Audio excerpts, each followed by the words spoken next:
Jim, thank you so much. And thanks to all of you for showing up. I shared with my wife a few weeks ago that I was going to do a seminar for the School of Natural Resources at UNL, which is pretty tall cotton for a country kid from Nebraska, or from Palisade, Nebraska. And now my wife shows up, wondering if that could really be true. So if you and I hadn't both shown up, I'd have been doing a lot of explaining by supper time. So thank you for doing this. It is a unique opportunity to share with you what is really a big idea that was spawned here at the University of Nebraska, and we believe has the potential for not only a great impact on our state and our region, but on the globe as we look at the challenges facing rural people and places. What's happened here warrants a little bit of explanation. The University of Nebraska has clearly said that rural matters. It matters economically, socially, culturally, environmentally, and when we're sitting in an auditorium at Hardin Hall, we say, well, duh, who wouldn't understand that? And for people who are within shouting distance of where we are here on East Campus, indeed, duh, who wouldn't understand that? But I will tell you that in my own history with the University of Nebraska, and many of you that have been around here longer than I, having that kind of understanding and that pronouncement coming from Varner Hall and the very senior reaches of the university is a new deal.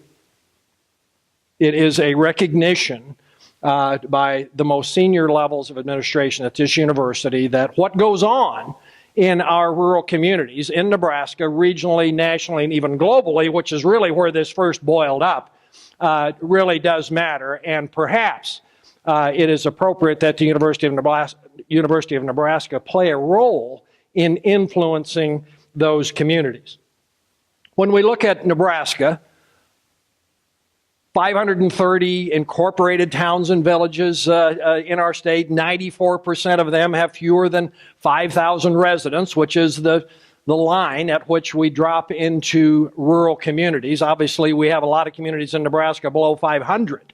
But when you look at our region, a 6-state region, North Dakota to Oklahoma, and tack on a couple of our east-west neighbors, 3,000 communities in this region of fewer than 3,000 people. So we really are in a very rural state. We are in a very rural region of the country.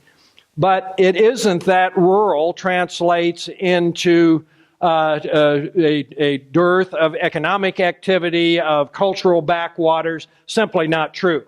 Our 74 most rural counties in Nebraska generate over 250,000 jobs, $5.6 billion in wages and salaries, $4.9 billion in proprietor income. Now, you look at those numbers and you say, well, you know, does that swamp Lincoln and Omaha? No, it doesn't. But what it does tell you is that what goes on economically, socially, culturally, environmentally in those rural communities really does matter to our state. And we are recognizing that encouraging vitality in those communities requires some pretty unique strategies involving some very broad-based partnerships that simply have not been effected in the past. So why the Rural Futures Institute? Again, a big idea that we give former President J.B. Milliken a good bit of credit for this, but the truth is the idea of a very broad-based university-wide institute focused on rural issues was not a new idea. J.B., in his observations around the world, thought perhaps the University of Nebraska was a place that could play a special role here. When Ronnie Green came on board as Vice Chancellor for Agriculture, as well as Vice President for Agriculture and Natural Resources at the system level, he agreed, took up that cause in earnest, and started the process of vetting this idea across interest groups on our campuses, as well as then across the state, and eventually with various audiences across the country and outside of our national borders. But J.B. Milliken said in our first conference, this is something that can only be done with a comprehensive, collaborative, creative, bold, borderless effort like this. And that is where we get into what's different about it. The vision for the Rural Futures Institute is pretty bold.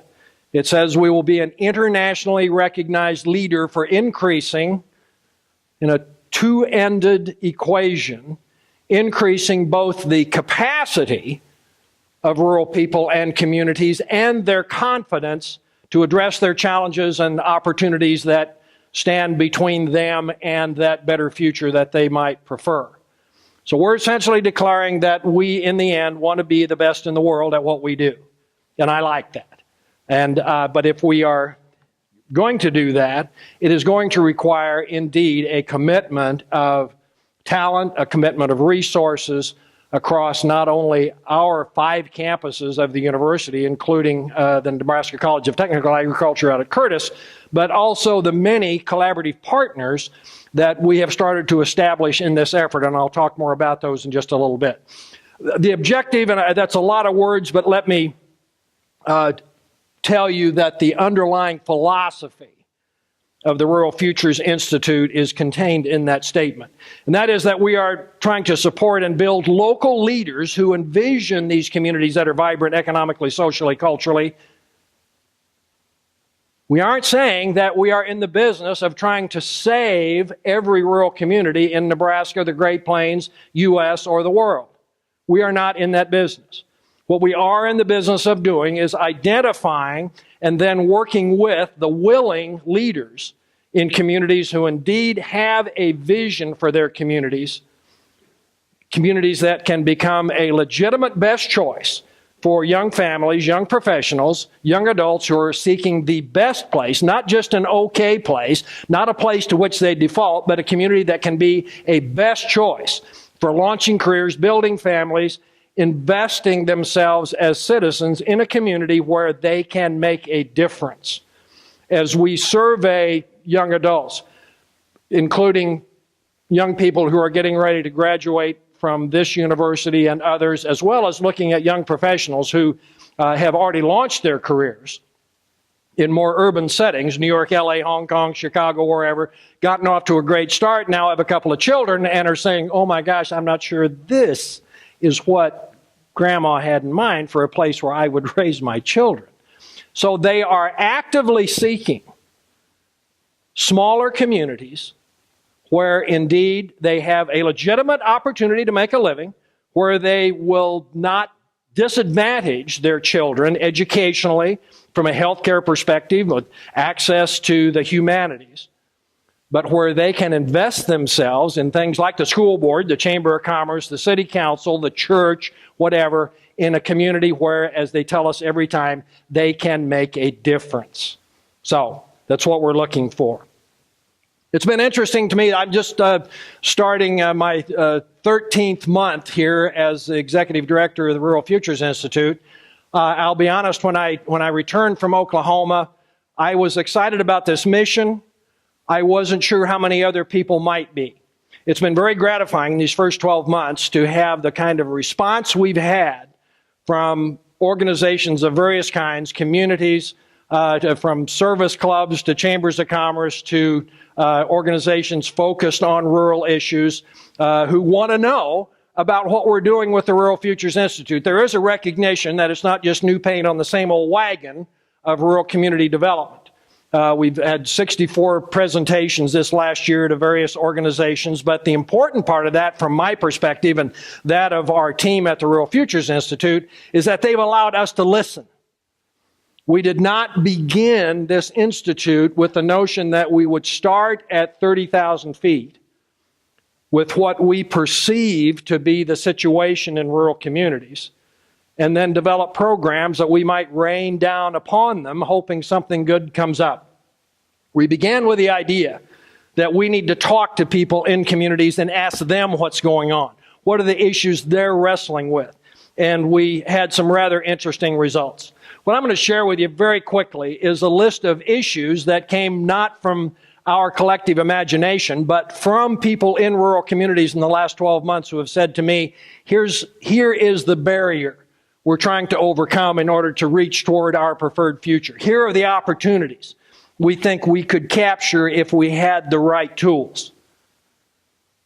Let me just tell you up front, what's different about the Rural Futures Institute from many efforts in the past is you have to recognize when you see this list that the price of commodities is not the determining factor in whether a community is going to thrive, survive, or fail in today's environment. It's a much more complex set of issues. So we're talking about things like job creation. The rest of this list is not in priority order, but I will tell you that this is at the top of the list for legitimate reasons. If we do not create genuine economic activity, genuine economic opportunity in our rural communities, all the rest of the things you might want to talk about really don't matter. When I left the ranch in 1983, my dad gave me 2 pieces of advice. He said, always remember 2 and 2 must come out 4 every time. And number 2, don't be stupid. I try to remember that. And remember that if we aren't indeed really talking about entrepreneurship, small business development, job creation, economic activity in these communities, the rest of it won't matter.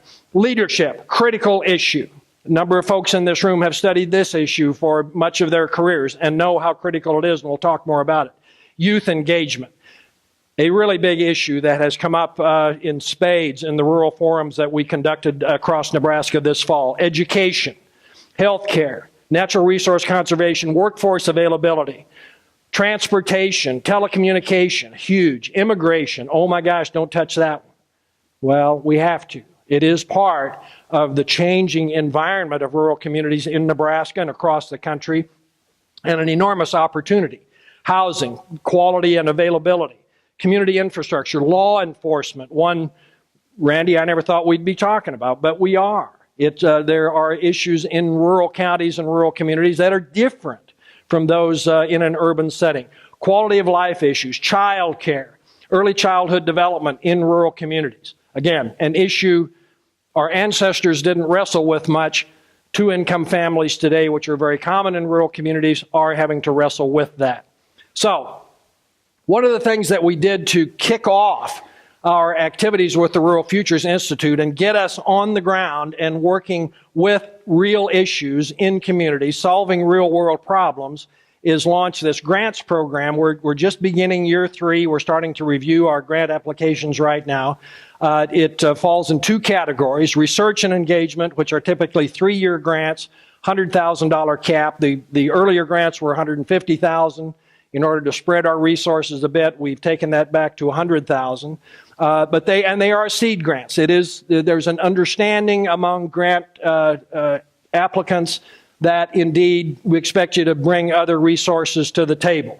They support transdisciplinary work. Everything that we fund and support through the Institute does require that you be working across departmental lines, preferably across college and institutional lines, and in fact going outside the academy and working with not-for-profit organizations, government agencies, as well as communities themselves in looking at real-world issues. Our teaching and engagement grants, which have been very successful, are typically 2-year grants. They foster civic engagement. We're going to talk about a couple of examples in this area where we really have the opportunity to connect the academy, faculty, students, with leaders in communities addressing real-world problems. It has been enormously successful for not only the communities, but the students that have gone through this process and been a life changer for some of them. I wanted to share with you quickly some of the early impacts. What we have going on today are 24 transdisciplinary projects that in every case began with someone in a rural community somewhere saying, can you help us with this? Can you help us figure this out? Can you help us put together the expertise that would allow us to answer this question? And we're proud of the breadth of that. We've invested about $1.4 million thus far. Today, we have collaborations underway with 14 different colleges and universities in 6 states, 13 not-for-profit organizations, 9 local, state, and federal agencies, and we are today connected in some way with over 100 rural communities, largely in Nebraska, but also some in South Dakota, North Dakota, reaching over into a few other states. So we're pleased with the breadth of that activity. I thought it might be interesting to you to see where those projects fall. As I mentioned earlier, our highest priority is economic development, entrepreneurship, small business development, encouraging economic activity. 7 of those 24 projects are in that area. Again, all transdisciplinary, all involving work on the ground with communities. Second largest area is healthcare, which is a surprise to some folks. But we have 6 projects underway today, all of which have a connection with the University of Nebraska Medical Center, but doing everything from recruiting general practitioners to rural practices, to the shortage of mental health care workers, to a number of things in the area of public health and helping to encourage healthy communities in a variety of ways. Been a very, very interesting opportunity there to work with some Nebraska institutions that are doing very, very well in an environment where the smart guys say they can't. Part of the fun. When I came a year ago, I was reading all those reports that tell us how rural hospitals simply can't make it. Aren't enough people there, don't have the technology, all of these reasons they can't make it. And then you go to places like Nemaha County Hospital in Auburn, one of the 10 best wired hospitals in the country, one of the second ISO 9001 certified hospital in the country, a hospital that just did a $7 million expansion and rehab with no debt. There are rural hospitals that know how to make it, and they're very progressive. They are making very aggressive use of the technology in the telehealth area, strong connections to the University of Nebraska Medical Center, which has a very powerful interest in the success of rural healthcare systems. A lot of interesting things going on there. Third area is one of leadership and civic engagement. One of the things that we know is when we look at rural communities and we look at those communities that indeed are on an upward path, those communities that have activity going on, who are reaching toward that higher plane, it isn't a matter of fairy dust being sprinkled upon them. It isn't a matter of, oh gosh, they're close enough to an interstate, they've got oil wells in the backyard. That's not it. We can show you examples across this state, and it's true in other states around the country, but we know particularly in Nebraska, we have communities that break every rule about location, about population and demographics, about the root of their economy, who break every rule about why they shouldn't be successful and instead are thriving quite nicely. Thank you. Very proud of that. And so we're trying to develop a new generation of leaders that can follow that example, that can be mentored into those visionary, strong leadership roles for communities into the future. And that is leading us actually all the way down to some new engagements with high school youth all the way through college and young professionals. And I'll show you a little bit more of that in a moment. The fourth area is in community planning and marketing. As I said earlier, we know that there are young adults around the world, literally, who are looking for sound, vital, smaller communities where they can come and make a difference. Well, the challenge is, how do they find those communities in Nebraska, North Dakota, South Dakota, Iowa, Kansas, Colorado? How do they find them? So we're helping communities think about how indeed they present themselves to that audience, to that potential market, to attract new residents. Also doing things like working with the community of Pilgrim, and I'll show you a little picture of that in just a moment, who have been devastated by natural disasters, now trying to reinvent themselves. The final area that often surprises folks is that we have 2 projects going on related to the criminal justice system. One of them looks at the difference in the way the justice system works in a rural county versus an urban county. Another that I'm very, very proud of, both I'm proud to be associated with it, but even more proud of the students that are involved. We have undergraduate students who have volunteered to be a part of a program where they mentor, they connect and mentor young people that are coming out of our youth rehabilitation centers, going back to their communities, trying to get on a more positive path with their lives. And we have students at this university going through some serious training to help them help these young people change their lives. So we think there's some good things going on there. I wanted to share with you a couple of these grant-funded projects that we think are kind of interesting because we've had such powerful feedback from those folks who have participated.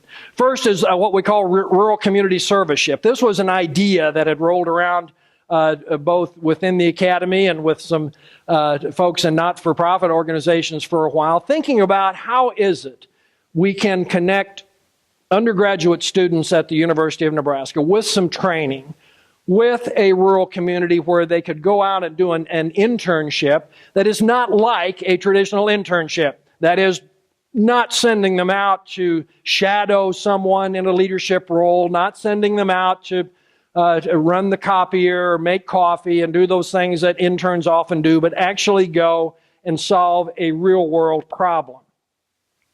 Well, this project started 2 years ago. We've now been in 7 communities across the state, and here's how it works. The communities identify a problem, and by the way, this is a partnership effort between the Rural Futures Institute, the Heartland Center for Leadership Development. Mylan Wall, its longtime leader and founder, is here with us today, as well as working with folks at the Civic Engagement Centers here at UNL to put this project together. So we go out and we ask communities to identify a problem that they'd like to solve, something that's been a puzzle or something that's been a barrier to their progress.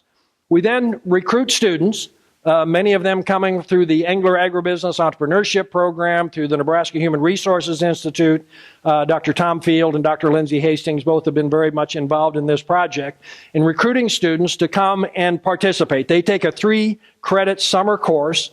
They go through 3 weeks of pretty much everyday training, leadership development, strengths finder sort of training, thinking about how they are going to go out and work with leaders in a community that they've never met, in a community where they've never been, and how they really go through a problem-solving process to help that community achieve some results. We then send them in pairs, and these students, by the way, are not going back to their old hometown. They are going to a community where they're not familiar, where they don't know everybody in town. They're going to work with people they've not met, and they're going to work on a project they didn't choose, but that the community chose, and then they have 10 weeks to achieve a real result and report back and help us to learn something in the process.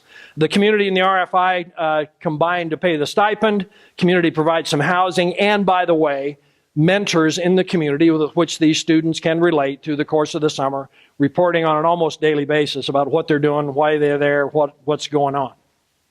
Well, here's what happens. When you go to a place like Red Cloud, sent 2 students there, and the assignment was to help them do a marketing project on the Willa Cather home. Logical. Okay, so these 2 guys are working away on that project. And they're meeting with the mayor on a regular basis and reporting on how they're doing. And they, as happens in all of these communities, these students develop a pretty great relationship with their mentors.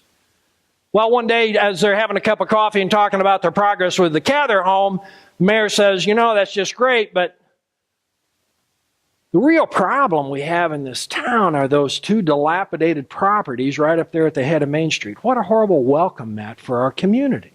Gosh, I wish we could do something about that. Well, these kids say, well, why don't we go talk to the property owners? And the mayor says, we did that, and there's no there. It's a waste of time. These kids say, look, we're going to be here another 8 weeks. Now we're leaving town. Why don't we go talk to him? If he says no or throws us out or throws a brick bat at us, what do we care? So the mayor finally says, look, knock yourself out. Go on. So they go to the head of Main Street, knock on the door. Property owner says, what do you want? They said, well, we're college kids and we're working on this project with the Cather house, and we got a little extra time. We wonder if we might help you clean up this mess. And how is that your business, he asked. And they said, well, it's not, but it's kind of a mess. Well, and one of the kids is in the Engler Agribusiness Program, and he says, what are you going to do with all these tires out here in the yard? The guy says, what do you mean, what am I going to do? He says, why don't we sell them, make you a little money? The guy says, sell them. Kid says, yeah. The guy says, you think you can sell them? Kid says, yeah. The guy says, have at it. Why don't you guys do what you want to do, but just leave me alone. So they go organize a little group of people in the community, and they work on the Cather house part of the day, and they come down and work on this project. Kid sells the tires, gives the guy a check, clean up the property. In the end of the summer, the mayor's calling me saying, hey, look, These kids have done things in 10 weeks that we couldn't do in 5 years. We just love them. And by the way, could you send those 2 kids back here next summer, because we got a couple of other things that we'd like to try to get solved. Well, it's a wonderful story, but I'm telling you, it happened 7 times. 7 times we sent these students out to these communities with a project to do, a project in mind the community had identified as a high priority. But while they're there, these students take up the notion of building community, building relationships, solving the real world problems that they encounter there. And first thing you know, they're helping to run the summer softball league. They're helping to run the county fair. They're helping to put together a little trade show for local business owners. They're helping with Vacation Bible School, all this sort of thing. And every time, 7 times, I get a call at the end of the summer from somebody in that community saying, this was remarkable. And could you send those kids back next summer? This is a project. Our grant funding ended after 2 years. We're now working on sustaining that program because we have philanthropists, we have community leaders across the state who are saying, how can I get in on that? It looks pretty cool to me. We did the same thing. One of our communities is a little town of Neely, 1,500 people. We sent a couple of girls up there with, what do they call that? What do they call that video camera, GoPro or whatever it is? And so the idea was we want to sell Neely to some of these folks that are looking for a place to live. They run around recording the stories of people in that community and they label it, this is my Neely. Cool. Stick them up on YouTube. Several thousand hits. Now, that's no mountain to climb, they tell me, on YouTube, but several thousand hits in 13 countries of folks who saw those things all of a sudden now have an interest and feel an acquaintance with little old Neely, Nebraska. Their economic development director is head over heels excited about that project and looking for more to do with it. So it's been a lot of fun. Another one I wanted to share with you is titled Marketing Hometown America. Randy Cantrell is here, who has been part of that project. It was actually a 3-state collaboration involving Nebraska, North Dakota, and South Dakota. Some wonderful extension leaders, again, taking up this project of presenting rural communities in this strong region of America to people who are looking for that opportunity. It ended up being very successful. It was won a couple of national awards for both their teamwork and their innovation. Now has turned into a freestanding program that is available on a fee-for-service basis, I guess Randy is the way to put it, for communities to take advantage of what they learned in this process. Well, we think that's what the Rural Futures Institute is about. Helping to drive innovation, drive new ideas, test ideas. Some will make it, some will fail. But getting into a position where a new idea then can take root, take life, and be shared with others around the country and around the world. The Pilgrim Project I mentioned earlier, here was an opportunity after that terrible tragedy there last summer. Twin tornadoes come and wipe away 75% of this wonderful rural Nebraska community. Community leaders there got in touch with the folks at the Heartland Center, and with us, we developed a collaboration along with folks from Nebraska Extension, as well as the leaders in that community, and have been now a part of helping that community reinvent itself, rethink what it might look like in the future, how it might be redeveloped. The UNL College of Architecture sent a team of students up there, gave the community 3 different options for how it might be reshaped and reformed, developed a wonderful relationship with community leaders there. Dr. Jeannie Surface, who is here today from UNO College of Education, worked with folks there thinking about their school, and they may indeed lose that school to Wisner, but she has worked with them in really rethinking what could happen in our community from an education perspective. So we again think that it's part of our mission at the Rural Futures Institute to be able to reach out and draw resources together from sources that haven't typically been connected, but looking at a problem, looking for solutions, and drawing the people together to make that happen. Another thing that we did this fall was put into place an opportunity for us as representatives of the University of Nebraska to engage very directly with rural community leaders in defining our mission and our priorities and the way that we should go forward. We firmly believe, as you heard me say earlier, in working with the willing. So we went to 3 regions of the state, Nebraska, Broken Bow, and Scottsbluff. We did a survey of rural leaders in that region to identify issues that they thought were high priority. Then we came to their communities and did a day-long program where we did these things. Number one, we shared with them some of these grant-funded projects, 3, 4, 5, 6 of them, depending on where we were, such as I just shared with you. The service project, talked a lot about the entrepreneurship projects that we had underway, shared with them what we're doing on the ground in communities solving real-world problems.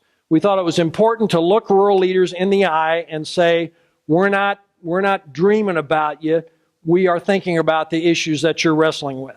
Second, we demonstrated real businesses in rural communities that are breaking all those old rules for why they can't be successful. We had a lot of fun. We gave folks an opportunity to jump on a bus, go see businesses that are in the wrong place, with the wrong product, with too small a population, too small a market, and are doing just fine. People that are in those communities because they want to be there and are making success where others thought that was not possible. Again, a real-world solution to a real-world challenge. Third, and one of the most interesting things that we did in these sessions was engaging youth in those communities in conversations about the future of that community and what role they might play in it. We have told ourselves for at least a generation, maybe 2, that what these kids want is to get the heck out of town as quickly as they can and go find a life somewhere else where they'd have real opportunity and can spread their wings and all that stuff that we've said. We've continually told ourselves that's what they want, so that's all we talk to them about. Well, in each of these communities, Craig Schroeder worked with us. And Craig has done this work all over the country. He's worked in 40 states with, I believe, something in the area of 40,000 students. So he knows what he's doing.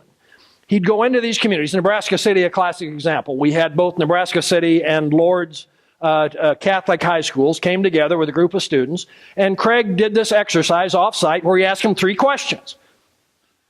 What do you like about your community? And they wrote that up on the board. What would you like to change about your community?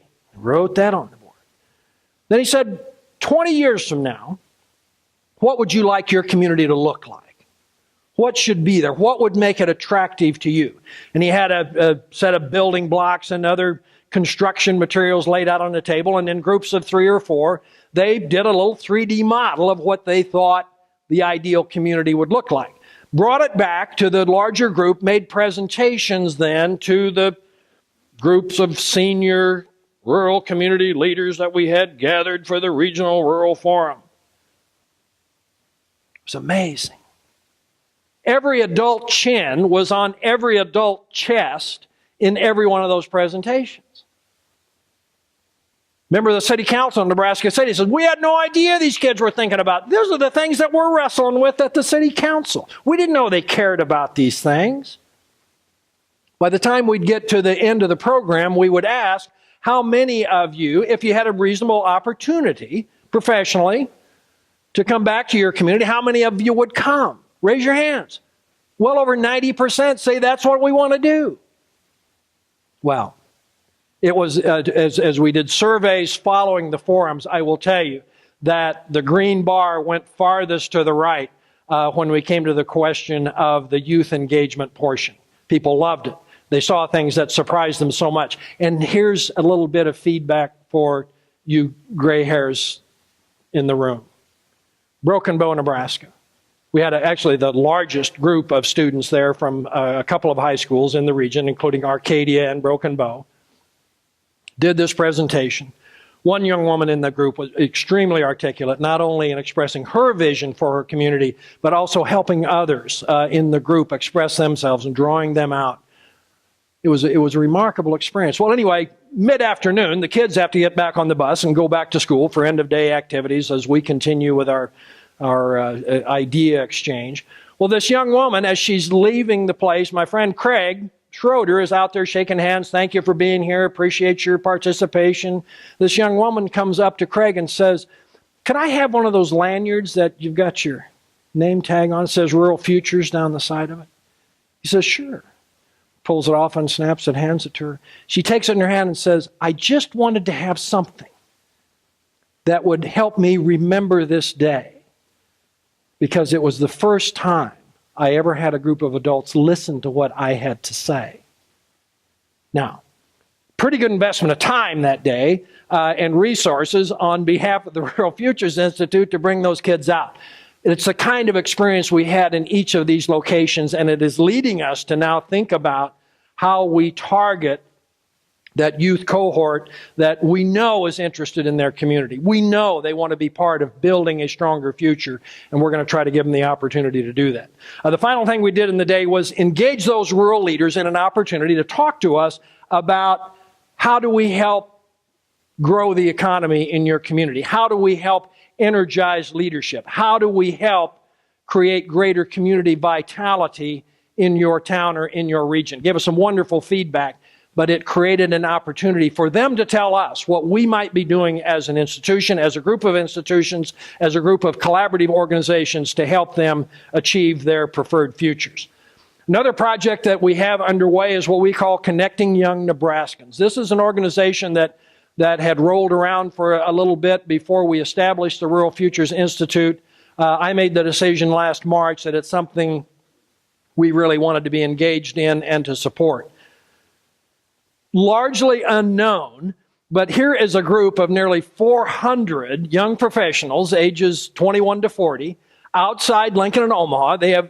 It's an organization without organizations, no dues, no officers, no structure. It is all about connecting, thinking, and working together for the betterment of our state. So last November 7, we held the CYN Summit. It's the second of those events that they've had in the life of the organization over the last 4 years. Some remarkable results. We had over 200 young people show up for that conference, representing 46 Nebraska communities. And here's what they said to me. It is so important to us to be able to connect with our peers. These are, again, young professionals that are active in their communities. These are difference makers. These are folks who are challenging conventional wisdom, that are breaking the rules, who are, by the way, trying to break into leadership in their communities against some resistance. They say it's so important for us to be able to connect in this way because, if we're in Lincoln or Omaha and we want to talk to our peers, get together with 3 or 4 people who face similar issues, who we respect and enjoy hanging out with. It's a 15-minute walk or a 5-minute drive, and we can be together with any number of them. Not so easy in Ord. Not so easy in Bridgeport.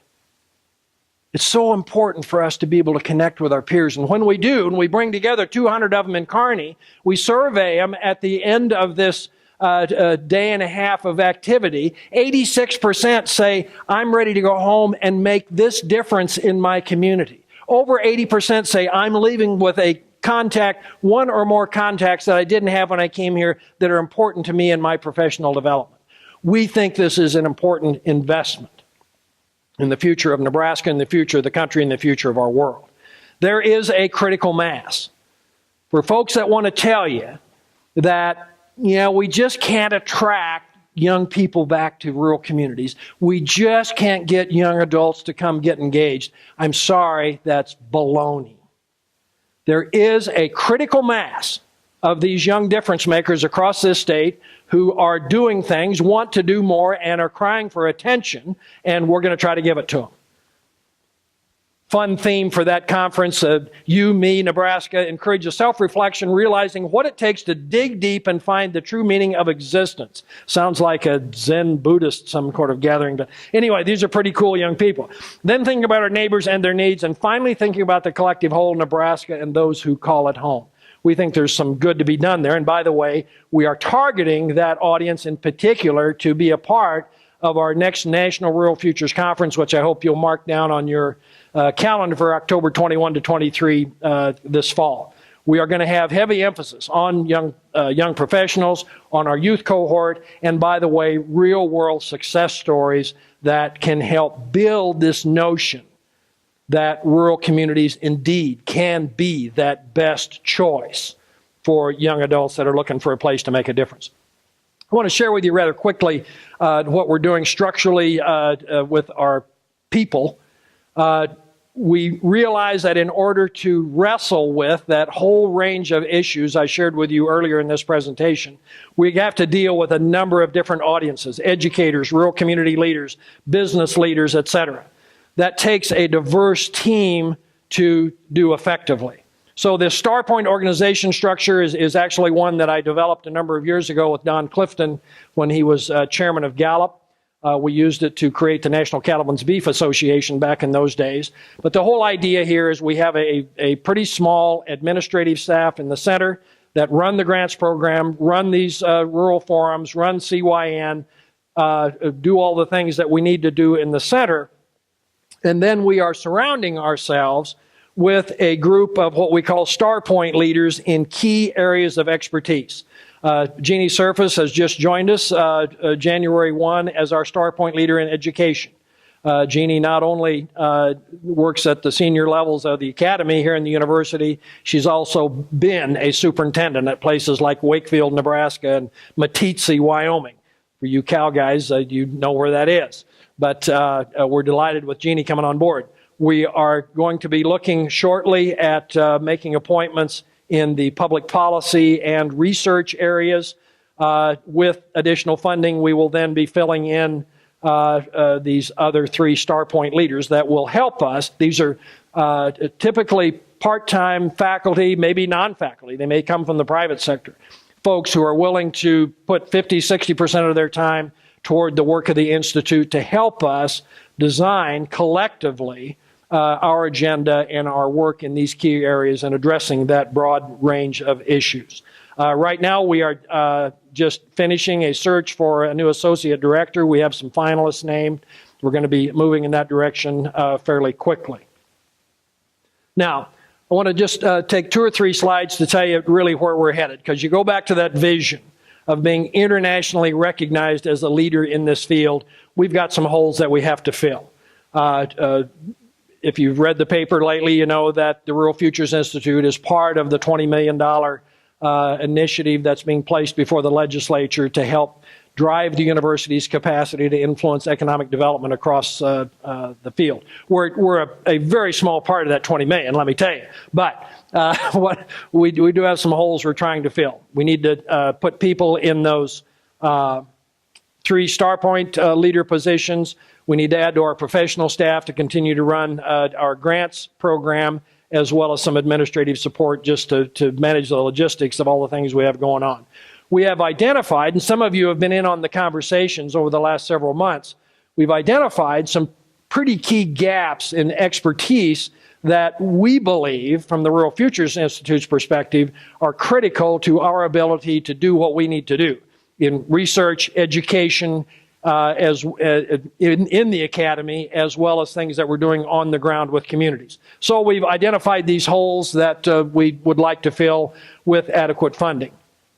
In addition, we're trying to continue and expand our grants program, which really has given us the opportunity to be on the ground in communities and carrying out what we think is the rather unique mission of the Rural Futures Institute. In addition, we have proposed a package of funding that allows us to initiate independent projects in some very key areas. That is, when I start looking at issues like broadband access and quality, immigration, housing, these are places where I don't believe we have the luxury to sit back and wait for a grant proposal that might fit what we have already identified as very key needs in communities. We need to be able to initiate collaborations with key players to go out and start engaging in serious problem solving in these areas, harvesting those learnings, and being then in a position to share those answers with not only other communities in Nebraska, but across the country and around the world. They are very high priority. So that's the fundamentals of what we are proposing. Let me end by just saying, for all of these issues that we're trying to wrestle with, here's what we know is really the biggest problem. Nebraska Rural Poll for 19 years, in various ways, has asked Nebraskans, what kind of rural Nebraska would you like to have? Answers are very clear. And they come back in the 65 to 80% category. We'd like to have a growing population evenly distributed across the state. We would like to have the majority of off-farm income, off-farm employment coming from small businesses that are developed in our communities. That's the kind of rural Nebraska we'd like to have. But then we ask the question, do you believe we will have that kind of Nebraska in 20 years? And that number drops to about 30%. The gap is in the area of hope. So we are working actively today with Dr. Shane Lopez, who is a senior scientist at Gallup, who has dedicated his life and career to the science of hope. And this is not just optimism. We're not talking about preaching a message of, gosh, the glass is always half full, walk on the sunny side, keep a smile on your face. That's not it. What we know from Dr. Lopez's work, as well as others, is that, number one, hope matters. We know that if you're an individual facing a life-threatening disease, if you're a business facing a downturn in the market, if you're a community like Pilgrim that just saw 75% of your real estate blown away in a few hours on a June night, how you look to the other side of that mountain really matters in determining the likelihood of your success. We know that hope is a choice. Hope is not something that rains down upon you. It's not something you're blessed with. It's not something the fairy godmother comes and taps you on the shoulder and all of a sudden you have. It is a choice. And by the way, it's choices that can be learned. It is a teachable set of choices that move you in a hopeful direction, and we know that hope can be shared.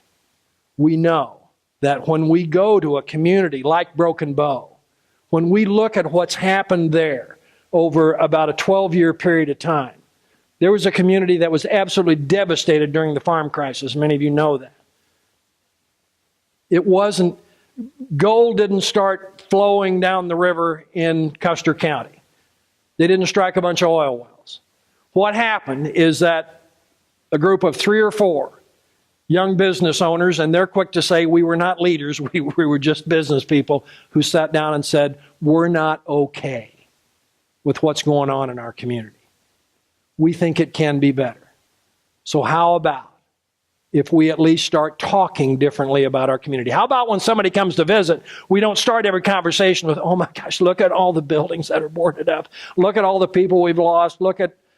How about if we start with 3 good things that are going on in our community and 2 things we'd like to accomplish? Well, first thing you know, the local radio guy says, I can help with that.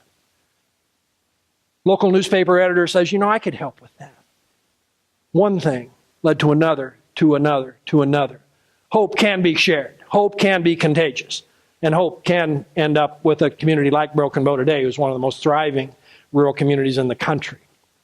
So we think it matters. So I'm going to quit there. We believe that hope does indeed inspire a vision for a better future for rural America and rural Nebraska. And we hope that you will join us in that effort. And with that, Jim, I would be happy to take some questions.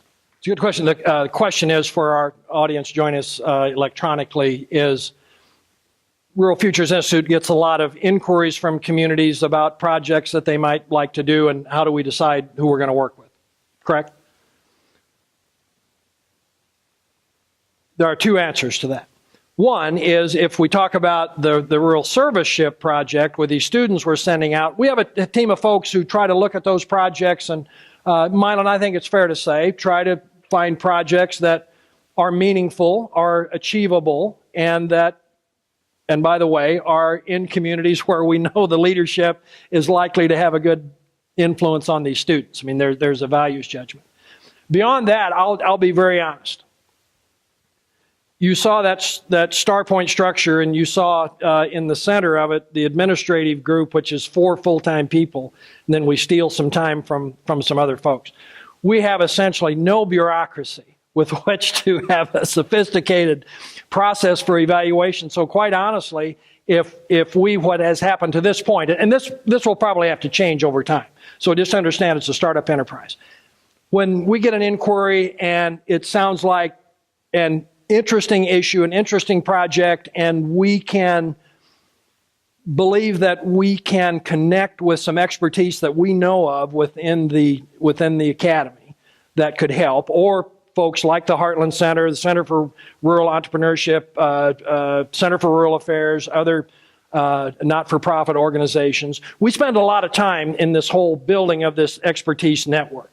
If we can make the connections to help them do something, we try to put the pieces together. And that may be, again, what we would someday hope would be some of these independent initiatives. In other cases, we connect them with folks, and that ends up being a project proposal, a grant proposal. So it's a pretty loose-knit process right now, but so far it's worked pretty well, simply because we spend so much time in the communities themselves and getting to know people and knowing where the real leadership is and where we might be able to achieve a real-world result.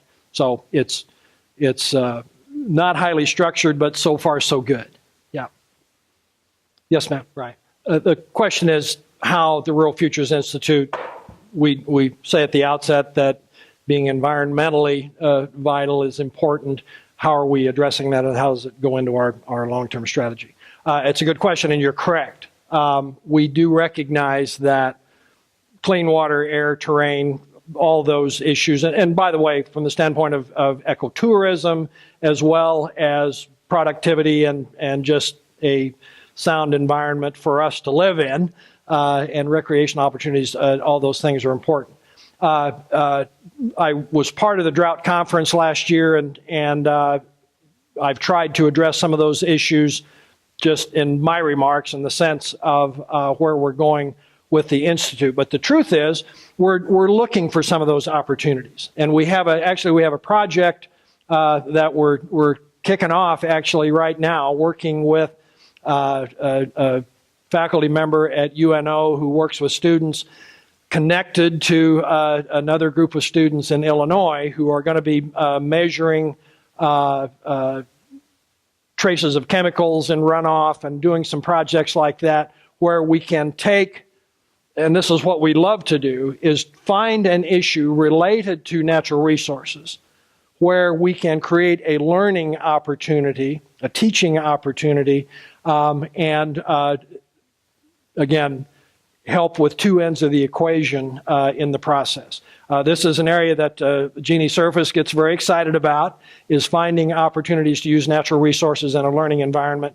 And we know there are folks that are doing some really cool things. I was bringing folks from Oklahoma up to the adventure deal at Arbor Lodge when I lived down there, for the things that they're doing, again, using natural resources in a learning environment that creates some remarkably dynamic results, and now being used around the world with children in military bases. So we're looking for those opportunities, but believe me, we understand, and there's a reason that it is a part of that 4-part equation I have at the opening of this presentation, because here's my fundamental sense.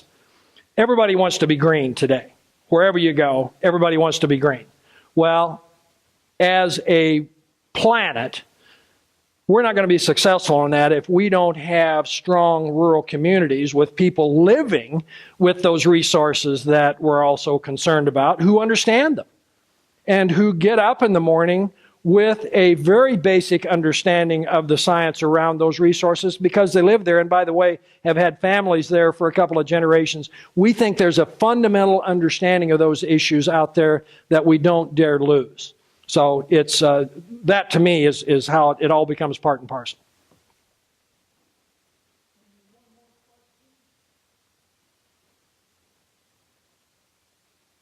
I know a couple of guys that would like to just stick it to me here, so Jim, just cut them off.